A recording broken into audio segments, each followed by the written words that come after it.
Video में हम cover करेंगे दोस्तों फिजिक्स का एक बहुत ही ज़्यादा इंपॉर्टेंट चैप्टर प्रकाश यानी कि लाइट। देखिए इस चैप्टर से संबंधित आपके सभी परीक्षाओं में क्वेश्चंस पूछे जाते हैं। आज इस चैप्टर को पूरा निचोड़ के कवर करेंगे डायग्राम के साथ में, ताकि आप इसको कभी भी भूले ना। और इस पूरी वीडियो के दौरान दोस्तों हम टॉप 50 क्वेश्चन को कवर करने वाले हैं। तो पूरी वीडियो को जब आप देख लेंगे तो एक टेस्ट भी मैंने रखा है वीडियो के एंड में, उस टेस्ट को भी अटेंड करिएगा और कितने क्वेश्चन के आंसर आप सही कर पाएंगे अपना स्कोर कमेंट बॉक्स में। शुरू करते हैं आज की वीडियो को और पहला क्वेश्चन आपकी स्क्रीन पर है। जिस भौतिक कारक के कारण हम किसी वस्तु को देख पाते हैं उसे हम क्या कहते हैं दोस्तों? तो जिस भौतिक कारक के कारण हम किसी वस्तु को देख पाते हैं उसे हम कहते हैं दोस्तों प्रकाश यानी कि लाइट। देखिए अगर हम किसी भी चीज़ को देख पा रहे हैं, जैसे फूल को देख पा रहे हैं एग्जांपल के तौर पे देखिएगा, तो किसके कारण दोस्तों? लाइट के कारण। तो ये आपको याद रखना है। दूसरा क्वेश्चन दोस्तों आता है, किस घटना में आपतन कोण और परावर्तन कोण हमेशा बराबर होते हैं? तो इस क्वेश्चन का दोस्तों सही आंसर क्या रहेगा? बिल्कुल सही उत्तर है आप लोगों का, बिल्कुल प्रकाश के परावर्तन में दोस्तों, यानी कि ऑप्शन ए हो जाएगा। देखिए जब कोई भी रे जो आएगी लाइट की और इस तरीके से जाएगी तो ये दोनों जो कोण होते हैं दोस्तों वो बिल्कुल इक्वल होते हैं। ठीक है, तो ये आपको याद रखना है। ठीक है, चलिए अगला क्वेश्चन दोस्तों हमारा आता है, कांच का चटका हुआ भाग चमकीला दिखाई देता है, किस घटना के कारण दोस्तों ऐसा होता है? तो देखिए कांच जब टूट जाता है आप लोगों ने देखा होगा वो थोड़ा सा चमकता है, ठीक है ना, तो वो किस कारण से चमकता दिखाई देता है? तो इस क्वेश्चन का दोस्तों सही आंसर क्या होगा? पूर्ण आंतरिक परावर्तन के कारण, यानी कि इस क्वेश्चन का राइट आंसर ऑप्शन ए हो जाएगा। ऑलराइट, और देखिए अगर आपको किसी भी क्वेश्चन का आंसर पता है ना पहले से, तो कमेंट बॉक्स में बताने की कोशिश करिएगा ताकि और भी अच्छे से प्रैक्टिस हो जाए। क्वेश्चन नंबर 4 है दोस्तों, प्रकाश की चाल होती है, तो आपको बताना है प्रकाश की चाल कितनी होती है। तो यहाँ पर भी आप लोग देख सकते हैं, ठीक है, तो प्रकाश की जो चाल है दोस्तों वो होती है 3 × 10⁸ मीटर सेकेंड, यानी कि ऑप्शन दोस्तों यहाँ पर बी हो जाएगा क्वेश्चन नंबर 4 का। ऑलराइट, और देखिए इस वीडियो को दोस्तों जितना हो सके हर एक अपने दोस्त को जो भी तैयारी करता है ना उसको शेयर कर देना, और जितना हो सके दोस्तों दिल से लाइक करिएगा, क्योंकि हमने ये वीडियो आपके लिए दिल से बनाई है और हर एक वीडियो दिल से बनाते हैं, बहुत ही मेहनत के साथ बनाते हैं। जितनी मेहनत हम करते हैं अगर आप उतनी मेहनत हमारे साथ कर ले तो सिलेक्शन आपका कोई रोक नहीं सकता है। 5वां क्वेश्चन दोस्तों है, एक उत्तल दर्पण ऐसा प्रतिबिंब बनाता है जो हमेशा खालिस्तान होता है। तो जल्दी से आंसर बताइएगा। बिल्कुल सही दोस्तों, इस क्वेश्चन का राइट आंसर होगा आभासी छोटा और सीधा, यानी कि ऑप्शन बी राइट आंसर होगा। वेरी वेरी इंपॉर्टेंट, मार्क कर लेना, बिल्कुल सीधा क्वेश्चन पूछा जाता है इसी प्रकार से और एग्जाम में कई बार आ चुका है। बहुत ही इंपॉर्टेंट क्वेश्चन पूछ रहा हूं दोस्तों ये वाला भी। मानव नेत्र में लेंस एक वस्तु की छवि कहां बनाता है? मानव नेत्र में दोस्तों लेंस एक वस्तु की जो छवि है वो कहां बनाता है? तो जल्दी से बताइए। बिल्कुल दोस्तों ये बनाता है यहाँ पर रेटिना पर, यानी कि इस क्वेश्चन का राइट आंसर ऑप्शन बी हो जाएगा क्वेश्चन नंबर 6 का। ठीक है, अच्छा लग रहा है ना? तो बिल्कुल कमेंट बॉक्स में बता देना भाई। 7वां क्वेश्चन है, सूर्य अस्त होते समय लाल दिखाई देता है। सूर्य अस्त होते समय दोस्तों लाल दिखाई देता है, किसके कारण से दिखाई देता है? तो इस क्वेश्चन का दोस्तों राइट आंसर क्या हो जाएगा? बिल्कुल सही है, प्रकिरण के कारण, यानी कि ऑप्शन दोस्तों यहां पर बी हो जाएगा। ये आपको याद रखना है। ठीक है, तो यह आपको याद रखना है।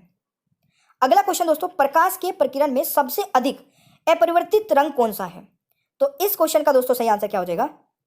ध्यान से आराम से सोचते समझते दोस्तों आंसर करिएगा। तो इस क्वेश्चन का सही आंसर आपका होगा बैंगनी रंग। ठीक है, यानी कि ऑप्शन हो जाएगा दोस्तों सी राइट आंसर। तो यह आपको याद रखना है। अगला क्वेश्चन दोस्तों, समुद्र नीला प्रतीत होता है, क्यों होता है दोस्तों? समुद्र आप लोगों ने देखा है हमेशा नीला प्रतीत होता है, किसके कारण से होता है? तो इस क्वेश्चन का दोस्तों सही आंसर क्या रहेगा? बिल्कुल सही है, देखिए जल के कोणों द्वारा प्रकाश के प्रकिरण के कारण, यानी कि ऑप्शन दोस्तों क्या हो जाएगा? बी राइट आंसर हो जाएगा। ठीक है, तो ये आपको याद रखना है भाई, प्रकाश के कणों द्वारा प्रकाश के प्रकिरण के कारण। ठीक है, तो यह आपको याद रखना है। 10वां क्वेश्चन है, प्रकाश का रंग निर्धारित होता है किसके कारण? यह आपको बताना है। ठीक है, तो प्रकाश का जो रंग है दोस्तों वो निर्धारित होता है, बिल्कुल सही आंसर आप लोगों ने किया है, तरंग दैर्घ्य से, यानी कि ऑप्शन बी राइट आंसर हो जाएगा। ठीक है जी, अगला क्वेश्चन दोस्तों आता है, निम्न में से किस रंग का सबसे लंबा तरंग दैर्घ्य होता है? तो सबसे लंबा पूछा गया है, तो दोस्तों यह कौन सा हो जाएगा? बिल्कुल लॉन्गेस्ट वेवलेंथ दोस्तों। ठीक है, जिसकी लोवेस्ट फ्रीक्वेंसी होगी उसका जो वेवलेंथ होगा वो सबसे अधिक होगा, यानी कि इस क्वेश्चन का जो राइट आंसर होगा लाल हो जाएगा। ठीक है, और इसकी जो वॉयलेट है दोस्तों शॉर्टेस्ट वेवलेंथ है, तो इसकी हाईएस्ट फ्रीक्वेंसी होगी। ये भी आपसे क्वेश्चन पूछा जाता है और शायद आगे हमारे इसी वीडियो में रहेगा। अगला क्वेश्चन दोस्तों हमारा आता है, निम्न में से कौन वास्तविक प्रतिबिंब बनाने में प्रयोग में लाया जा सकता है? वेरी वेरी इंपॉर्टेंट, मार्क कर लेना इस क्वेश्चन को। इस क्वेश्चन का दोस्तों सही आंसर क्या रहेगा? बिल्कुल देखिए एकमात्र अवतल दर्पण दोस्तों यहाँ पर राइट आंसर रहेगा। 13वें क्वेश्चन का राइट आंसर ऑप्शन ए रहेगा। ठीक है जी, अगला क्वेश्चन दोस्तों हमारा आता है कि आंख में प्रवेश करने वाले प्रकाश की मात्रा को किसके द्वारा नियंत्रित किया जाता है? तो इस क्वेश्चन का दोस्तों सही आंसर क्या रहेगा?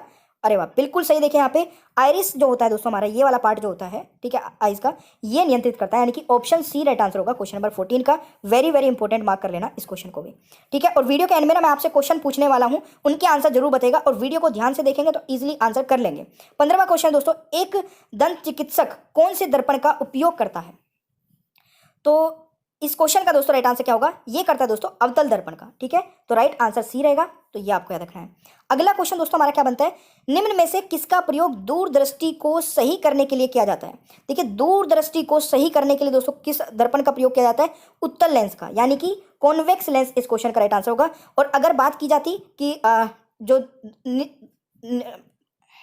निकट दृष्टि दोष को सही करने में दोस्तों कौन से का किया जाता है? तो वो किया जाता है कॉनकेव, यानी कि यहाँ पर अवतल लेंस का। तो ये आपको याद रखना है, ठीक है जी।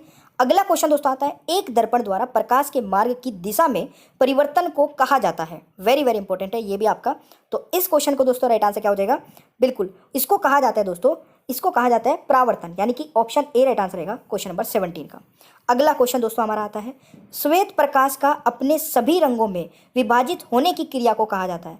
देखिए, व्हाइट रेज होती है, वो एंटर करने के बाद में जो डिफरेंट कलर में दोस्तों आपका दिखाई देती है, तो इस प्रक्रिया को क्या कहा जाता है?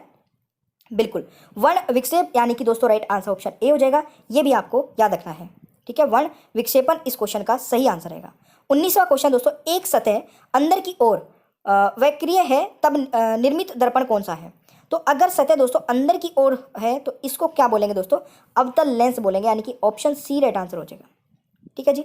अगला क्वेश्चन दोस्तों आता है, यदि किसी ऐनक के लेंस की पावर जो है आपकी 2 डायोप्टर है, तो इसकी फोकस की दूरी कितनी होगी? तो देखिए, इसको कैसे निकालेंगे? D/1/f कर लेंगे, ठीक है, ये मीटर में। तो अब इसमें क्या करेंगे दोस्तों, हमारे पास 2 है डायोप्टर, ठीक है, D बराबर 1/f किया था हमने, तो इसको हम लिखेंगे 2 बराबर 1/f, ठीक है जी। तो यहाँ पर अब दोस्तों हमारा क्या हो जाएगा?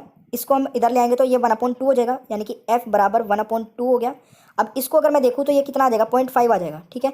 अब 0.5 को मैं कन्वर्ट करूँगा सेंटीमीटर में, क्योंकि ये सेंटीमीटर में आपका आंसर बताना है, तो मल्टीप्लाई कर देंगे दोस्तों 100 की, तो 0.5 में 100 की मल्टीप्लाई, यानी कि ये आपका आ जाएगा 50 सेंटीमीटर। तो सी राइट आंसर हो जाएगा इस क्वेश्चन का। ऑलराइट, अगला क्वेश्चन दोस्तों आता है, अवतल लेंस प्रयोग किया जाता है? तो अवतल लेंस दोस्तों प्रयोग किया जाता है, बिल्कुल सही उत्तर किया आप लोगों ने। इस क्वेश्चन का राइट आंसर हो जाएगा आपका निकट दृष्टि दोष में, यानी कि इस क्वेश्चन का राइट आंसर हो जाएगा ऑप्शन ए, अभी मैंने बताया था थोड़ी देर पहले। अगला क्वेश्चन दोस्तों आता है, प्रकाश तंतु किस सिद्धांत पर काम करता है? तो प्रकाश तंतु दोस्तों किस सिद्धांत पर कार्य करता है? पूर्ण आंतरिक परावर्तन, यानी कि ऑप्शन ए राइट आंसर हो जाएगा क्वेश्चन नंबर 23 का। अगला क्वेश्चन दोस्तों आता है, वायुमंडल में प्रकाश के प्रकीर्णन का कारण है? तो इस क्वेश्चन का दोस्तों राइट आंसर हो जाएगा, बिल्कुल वेरी वेरी इंपॉर्टेंट, मार्क कर लेना इस क्वेश्चन को, ये धूल के कण के कारण है दोस्तों, यानी कि बी राइट आंसर हो जाएगा 24 का। अगला क्वेश्चन दोस्तों आता है, प्राथमिक इंद्रधनुष में सबसे ऊपर कौन सा रंग होता है? देखिए, इंद्रधनुष में सबसे ऊपर वाला जो रंग होता है वो दोस्तों आपका रेड होता है, ठीक है। कौन सा होता है? लाल होता है, तो ये आपको याद रखना है। चलिए, और सबसे नीचे दोस्तों वोलेट होता है, ये भी पूछ लिया जाता है, तो ये आपको दोनों याद रखने हैं। अगला क्वेश्चन दोस्तों आता है, प्रकाश किसी अवरोध के पड़ने पर किनारों पर थोड़ा मुड़ जाता है, इस घटना को क्या कहा जाता है दोस्तों? ये आपको बताना है। तो इस घटना को दोस्तों क्या कहा जाता है? बिल्कुल सही आंसर आप लोगों ने किया यहाँ पर। इसको कहा जाता है दोस्तों विवर्तन कहा जाता है, यानी कि राइट आंसर ऑप्शन ए हो जाएगा। तो यहाँ पर भी आप लोग देख सकते हैं, ठीक है। चलिए, अगला क्वेश्चन दोस्तों आता है, निकट दृष्टि दोष को ठीक किया जाता है? तो ये दोस्तों मैंने आपको अभी बताया था, इसका आंसर आप लोग कमेंट बॉक्स में बताएंगे, ठीक है। ये अभी बताया था, तो इसको आप गलत नहीं करेंगे, ये आप मुझे कमेंट बॉक्स में बताएंगे। 28वां क्वेश्चन है, निम्नलिखित में कौन प्राथमिक रंग है? तो प्राथमिक रंग दोस्तों कौन कौन से हैं? ये सभी को पता होगा मेरे हिसाब से, कोई भी गलत नहीं करेगा, तो जल्दी से कमेंट बॉक्स में बता दीजिएगा। इस क्वेश्चन का दोस्तों राइट आंसर हो जाएगा नीला, हरा और लाल, यानी कि बी राइट आंसर हो जाएगा, ठीक है जी। नीला, हरा और लाल, तो ये आपको याद रखना है, ये है प्राइमरी कलर। अब क्वेश्चन आपसे ये पूछा जा सकता है कि कौन से प्राइमरी कलर नहीं है, ठीक है ना। तो बस इतना ही डिफरेंस होता है क्वेश्चन की थोड़ी सी लैंग्वेज चेंज करने में। 29वां क्वेश्चन दोस्तों, आकाश नीला दिखाई पड़ता है क्योंकि? तो आकाश नीला क्यों दिखाई पड़ता है मेरे प्यारे दोस्तों? इस क्वेश्चन का राइट आंसर हो जाएगा नीले प्रकाश का प्रकीर्णन सबसे अधिक होता है, इसलिए दोस्तों आकाश नीला दिखाई देता है। तो ये वेरी वेरी इंपॉर्टेंट, मार्क कर लेना इस क्वेश्चन को भी। 30वां क्वेश्चन दोस्तों, खतरे के संकेतों के लिए लाल प्रकाश का प्रयोग किया जाता है क्योंकि दोस्तों इसका प्रकीर्णन जो है ना वो सबसे कम होता है। तो इस क्वेश्चन का राइट आंसर ऑप्शन ए हो जाएगा। अगला क्वेश्चन दोस्तों आता है, हीरे का चमकना किस घटना का परिणाम है? इस क्वेश्चन का मेरे प्यारे दोस्तों क्या हो जाएगा, हीरे का जो चमकना है वो किस घटना का परिणाम है, ये पूर्ण आंतरिक परावर्तन का है। तो ये भी very very important question mark करना। 31वें का राइट आंसर ऑप्शन ए हो जाएगा। प्रकाश के वर्ण विक्षेपण यानी कि डिस्पर्जन ऑफ लाइट की खोज किसने की थी? तो ये की थी मेरे प्यारे दोस्तों न्यूटन ने। तो ये आपको याद रखना है, ये वाला क्वेश्चन भी इंपॉर्टेंट है। अगला क्वेश्चन दोस्तों आता है, द्वितीयक इंद्रधनुष में सबसे ऊपर कौन सा रंग होता है? ये भी रिपीट हो गया शायद हमारा क्वेश्चन, है ना, कोई बात नहीं। इस क्वेश्चन का दोस्तों राइट आंसर हो जाएगा, नहीं ये रिपीट नहीं हुआ है, यहाँ पे पूछा है द्वितीयक इंद्रधनुष में सबसे ऊपर कौन सा होता है। तो देखिए आप लोग यहाँ पर देख पा रहे हैं वोलेट यानी कि बैंगनी होता है। तो ये आपको याद रखना है, ये वाला तो नहीं कराया था ना अभी तक मैंने। अगला क्वेश्चन दोस्तों आता है, कार के आगे उपस्थित लैंप में कौन से दर्पण का उपयोग किया जाता है? देखिए इस प्रकार के क्वेश्चन वेरी वेरी इंपॉर्टेंट होते हैं दोस्तों एग्जाम में, जो कि पहले कई मतलब 5-10 सालों से पूछे जा रहे हैं और आगे भी पूछे जाते रहेंगे। ऐसा नहीं है कि आगे पूछे जाने बंद हो जाएंगे। इस क्वेश्चन का दोस्तों राइट आंसर हो जाएगा बिल्कुल परवलयाकर अवतल दर्पण दोस्तों इसको बोला जाता है। तो वेरी वेरी इंपॉर्टेंट मार्क करिए और इस क्वेश्चन का राइट आंसर डी हो जाएगा। अगला क्वेश्चन दोस्तों, सफेद किरण के 7 अलग रंगों में विभाजित होने को क्या कहते हैं? ये वाला हमारा शायद क्वेश्चन रिपीट हो गया। तो अभी मैंने बताया था। तो 35वें क्वेश्चन का दोस्तों राइट आंसर आप लोग कमेंट बॉक्स में बताएंगे। दोबारा से मैं आंसर इसलिए नहीं बताऊंगा कि आप ध्यान से देख रहे हैं या नहीं देख रहे हैं, 1-2 क्वेश्चन रिपीट हो रहा है तो उसके हिसाब से आप लोग बताते रहेगा। एक समतल दर्पण हमेशा बनता है दोस्तों, एक समतल दर्पण हमेशा बनता है बिल्कुल आभासी खड़ा प्रतिबिंब, यानी कि इस क्वेश्चन का राइट आंसर ऑप्शन ही हो जाएगा 36 का। अगला क्वेश्चन दोस्तों, पीछे की गाड़ी को देखने के लिए चालक कौन से दर्पण का उपयोग करता है? तो इस क्वेश्चन का दोस्तों राइट आंसर हो जाएगा उत्तल दर्पण का, यानी कि ऑप्शन हो जाएगा ए राइट आंसर। तो यह आपको याद रखना है भाई, ठीक है, उत्तल दर्पण को। अगला क्वेश्चन है, वर्षा उपरांत इंद्रधनुष दिखाई देता है। तो इस क्वेश्चन का दोस्तों राइट आंसर क्या रहेगा? सूर्य के विपरीत, सूर्य के विपरीत। तो देखिए जितने भी इंद्रधनुष से क्वेश्चन बनते हैं ना, मैंने 3-4 क्वेश्चन करा लिए अभी तक, ये सारे एग्जाम में आ चुके हैं, है ना। अगला क्वेश्चन है, लेंस की शक्ति मापी जाती है। ये तो बच्चा बता सकता है क्योंकि मैंने अभी एक यूनिट वाली जो वीडियो कराई थी उसमें कराया था क्वेश्चन। डायोप्टर इस क्वेश्चन का राइट आंसर हो जाएगा। अगला क्वेश्चन दोस्तों हमारा आता है कि रात्रि में तारों का टिमटिमाना होता है किसके कारण? तो देखिए तारे जो है ना टिमटिमाते हैं, ऐसा नहीं कि वो ये हमारे दादा बाबा हैं और वो ऊपर से दिखते रहते हैं, नहीं ऐसा नहीं होता। ये हमें बचपन में बताया जाता था। ये दोस्तों इसका राइट आंसर क्या रहेगा? प्रकाश का अपवर्तन। बिल्कुल सही आप लोगों ने आंसर किया है। तो ये आपको याद रखना है, option A is the right answer. दोस्तों बहुत ही इंपॉर्टेंट क्वेश्चन है, वह सर्वाधिक सुविधापूर्ण दूरी जिस पर कोई व्यक्ति सामान्य आंखों से पढ़ सकता है। तो इस क्वेश्चन का दोस्तों राइट आंसर क्या रहेगा? बिल्कुल 25 सेंटीमीटर इस क्वेश्चन का राइट आंसर रहेगा, यानी कि 41वें का दोस्तों राइट आंसर ऑप्शन ए हो जाएगा। अगला क्वेश्चन है, एक प्रकाश वर्ष होता है। तो ये भी काफी इजी क्वेश्चन है। एक प्रकाश वर्ष होता है दोस्तों, एक वर्ष में प्रकाश द्वारा तय की गई दूरी एक प्रकाश वर्ष कहलाती है। तो इस क्वेश्चन का राइट आंसर बी हो जाएगा। अगला क्वेश्चन दोस्तों, प्रकाश सदैव एक खाली स्थान में यात्रा करता है। तो इस क्वेश्चन का राइट आंसर हो जाएगा दोस्तों, प्रकाश सदैव एक सीधी रेखा में यात्रा करता है, यानी कि इस क्वेश्चन का राइट आंसर बी हो जाएगा, सीधी रेखा में। अगला क्वेश्चन है दोस्तों, यदि आपतन कोण 65 डिग्री है तो परावर्तन कोण होगा।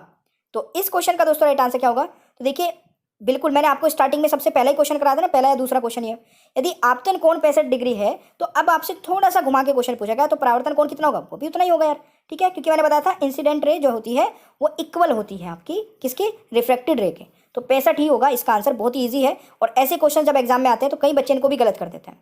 अगला क्वेश्चन दोस्तों आता है, जब प्रकाश का मीडियम से दूसरे मीडियम में जाता है तो इसकी दिशा में परिवर्तन हो जाता है। तो इस घटना को क्या कहते हैं? मेरे प्यारे दोस्तों इस घटना को कहते हैं प्रकाश का अपवर्तन, यानी कि ऑप्शन बी राइट आंसर होगा 45वें क्वेश्चन का। भाई वीडियो पसंद आ रही है ना दोस्तों, प्लीज यार हमें जरूर बताया करें और वीडियो को लाइक कर दिया करें। हमें जरूर बताया करें कमेंट बॉक्स में कि हाँ सर पसंद आ रही है, समझ आ रहा है या नहीं आ रहा है, ठीक है। 46वां क्वेश्चन है, यदि आप किसी समतल दर्पण की ओर 10 मीटर प्रति सेकंड की गति से दौड़ रहे हैं तब उसका प्रतिबिंब किस गति से आपके पास दोस्तों आएगा? तो इस क्वेश्चन का राइट आंसर क्या होगा दोस्तों? ये डबल हो जाएगा, यानी कि 20 मीटर पर सेकंड से आएगा, यानी कि इस क्वेश्चन का राइट आंसर ऑप्शन ए हो जाएगा। अगला क्वेश्चन दोस्तों आता है, जल के अंदर डूबी हुई मछली वास्तविक गहराई के ऊपर उठी हुई दिखाई देती है, यह घटना किसके कारण होती है? दोस्तों यह घटना किसके कारण होती है? बहुत बार आता है ये, कुछ अलग अलग मतलब चीजें पूछ ली जाती है कि सिक्का पानी में डला हुआ या बाल्टी में पड़ा हुआ ऊपर उठा दिखाई देता है, किसके कारण? तो इस क्वेश्चन का दोस्तों राइट आंसर हो जाएगा अववर्धन के कारण, यानी कि ऑप्शन डी राइट आंसर होगा क्वेश्चन नंबर 47 का। अगला क्वेश्चन दोस्तों, सूर्य के प्रकाश में रंगों की संख्या होती है तो कितनी होती है दोस्तों? सूर्य के प्रकाश में जो रंगों की संख्या है वो कितनी होती है? ऑप्शन डी हो जाएगा, यानी कि 7 होती है। अगला क्वेश्चन दोस्तों आता है, शरीर के आंतरिक अंगों को देखने के लिए प्रयुक्त तकनीकी एंडोस्कोपी किस पर आधारित है। वेरी वेरी इंपॉर्टेंट, मार्क करना, क्योंकि इस प्रकार के क्वेश्चंस आजकल एग्जाम में पूछे जा रहे हैं। ठीक है, इस प्रकार के क्वेश्चंस पूछे जा रहे हैं। तो इस क्वेश्चन का दोस्तों राइट आंसर क्या हो जाएगा, पूर्ण आंतरिक परावर्तन, यानी कि ऑप्शन ए राइट आंसर हो जाएगा। मतलब अब आपसे डायरेक्टली पूर्ण आंतरिक परावर्तन का क्वेश्चन बड़ी मुश्किल से पूछा जाएगा, बट इस प्रकार से कुछ पूछा जा सकता है। ठीक है ना, घुमा फिरा के। तो ये आपका याद रखना है। प्रकाश का तरंग सिद्धांत किसने दिया था दोस्तों, ये दिया था हाइंस ने, यानी कि दोस्तों राइट आंसर बी हो जाएगा, ये आपको याद रखना है। अगला क्वेश्चन दोस्तों, हमें हरी घास का रंग हरा दिखाई देता है क्योंकि। तो अब ये मत बोलने लगा कि हरा होता है सर इसलिए दिखाई देता है, क्योंकि दोस्तों यह हरे रंग के प्रकाश को हमारी आंखों पर परिवर्तित कर देता है, यानी कि ऑप्शन ए राइट आंसर हो जाएगा। ठीक है, अगला क्वेश्चन दोस्तों, निम्नलिखित में से कौन सा रंग इंद्रधनुष के मध्य में दिखाई देता है। देखिए स्टार्टिंग का पूछा था मैंने, एंड का भी बता दिया था, अब मध्य का पूछ लिया। तो मध्य में दोस्तों हमारा कौन सा होता है, हरा रंग होता है, यानी कि बी राइट आंसर होगा क्वेश्चन नंबर 52 का। याद रखिएगा भाई, भूलिएगा मत। अगला क्वेश्चन दोस्तों, यदि पृथ्वी पर कोई वायुमंडल नहीं है तब आकाश का रंग कैसा होगा। अगर पृथ्वी पर दोस्तों कोई भी वायुमंडल ना हो तो उस समय पर आकाश कैसा दिखाई देगा, काला दिखाई देगा, यानी कि बी राइट आंसर हो जाएगा 53 का। अगला क्वेश्चन दोस्तों, प्रकाश विकिरणों की प्रकृति होती है तो कैसी होती है मेरे प्यारे दोस्तों। इस क्वेश्चन का राइट आंसर हो जाएगा तरंग एवं कण दोनों के समान। तो राइट आंसर दोस्तों क्या हो जाएगा, सी हो जाएगा इस क्वेश्चन का राइट आंसर। अगला क्वेश्चन दोस्तों, प्रकाश सीधी रेखा में चलता प्रतीत होता है क्योंकि दोस्तों प्रकाश का जो तरंग दैर्घ्य है ना वो बहुत छोटा होता है, यानी कि सी राइट आंसर हो जाएगा 55 का भाई। ठीक है, प्रकाश का वेग अधिकतम होता है, प्रकाश का वेग अधिकतम होता है दोस्तों किसमें, तो ये होता है मेरे प्यारे दोस्तों बिल्कुल निर्वात में। अगर साउंड का पूछा जाए तो साउंड का किस में होगा, उसका दोस्तों, क्योंकि साउंड को चलने के लिए किसी माध्यम की जरूरत होती है, तो इसमें साउंड में और दोस्तों प्रकाश में कंफ्यूजन रहता है। साउंड वाले चैप्टर पे भी मैं एक वीडियो जल्दी लेके आने वाला हूँ, ठीक है ना, उसको भी कवर करेंगे। तो ऑप्शन यहाँ पर सी राइट आंसर हो जाएगा। अगला दोस्तों, प्रकाश है, तो प्रकाश है जल्दी से बताइएगा। इस क्वेश्चन का राइट आंसर हो जाएगा एक विद्युत चुंबकीय विकिरण, यानी कि इस क्वेश्चन का राइट आंसर सी हो जाएगा। अब मैं आपसे कुछ क्वेश्चंस पूछने वाला हूं दोस्तों, तो रेडी रहिएगा इस टेस्ट के लिए। सूर्य अपने उदय होने से थोड़ा पूर्व हमें दिखने लगता है, वह सूर्यास्त के थोड़े पश्चात तक दिखता है, उसका कारण क्या है दोस्तों वायुमंडल में, तो ये आपको बताना है, बहुत बार पूछा जा चुका है। तो दोस्तों इस क्वेश्चन का राइट आंसर हो जाएगा अपवर्तन, यानी कि ए राइट आंसर होगा 58 का। अगला क्वेश्चन दोस्तों, इंद्रधनुष किसके कारण बनता है। तो इंद्रधनुष दोस्तों किसके कारण बनता है, तो ये आप लोगों का क्या रहेगा, इसका आंसर आप लोग मुझे कमेंट बॉक्स में बताएंगे। ठीक है, ये वाला आप मुझे कमेंट बॉक्स में बताएंगे। और एक और क्वेश्चन देता हूं अभी जो कमेंट बॉक्स में बताना है, प्रकाश का किसी सतह से टकराकर उसी माध्यम से वापस लौटना क्या कहलाता है। ये हमारा स्टार्टिंग वाला क्वेश्चन था दोस्तों, तो ये भी आप मुझे कमेंट बॉक्स में बताएंगे। इसके अलावा दोस्तों 2 क्वेश्चन और पूछता हूँ, और जो आप लोग कमेंट बॉक्स में आंसर बताएंगे ना, तो ये बताना है कि टेस्ट आंसर, टेस्ट लास्ट के टेस्ट वाले आंसर आपको बताना है, पहला दूसरा। ये जो आपका ये था ना दोस्तों 59, ये पहला क्वेश्चन था, ये दूसरा था। अभी 2 और पूछता हूँ इस वीडियो के दौरान वाले क्वेश्चन, तो उनका भी आंसर बताएगा। तो तीसरा क्वेश्चन आज के टेस्ट का हमारा यह है कि प्रकाश तंतु किस सिद्धांत पर काम करता है, ये आप मुझे कमेंट बॉक्स में बताएंगे। ठीक है, और एक आज का टेस्ट का चौथा क्वेश्चन ये रहेगा 24वां, वायुमंडल में प्रकाश के प्रकीर्णन का कारण क्या है। मेरे प्यारे दोस्तों 4 क्वेश्चन जो मैंने पूछे ना, लास्ट के 2 क्वेश्चन और 2 क्वेश्चन ये, इन सभी का आंसर आप लोग कमेंट बॉक्स में जरूर बताएगा। इससे पता चलेगा कि पूरी वीडियो आप लोगों ने कितने ध्यान के। तो लाइक करके शेयर कर दीजिए अपने ग्रुप में भाई बहन दोस्तों के साथ में, जो को अभी सब्सक्राइब कर लीजिए, क्योंकि कल से फिर जो भी नई वीडियो आएगी आपके पास नोटिफिकेशन पहुंच जाएगा।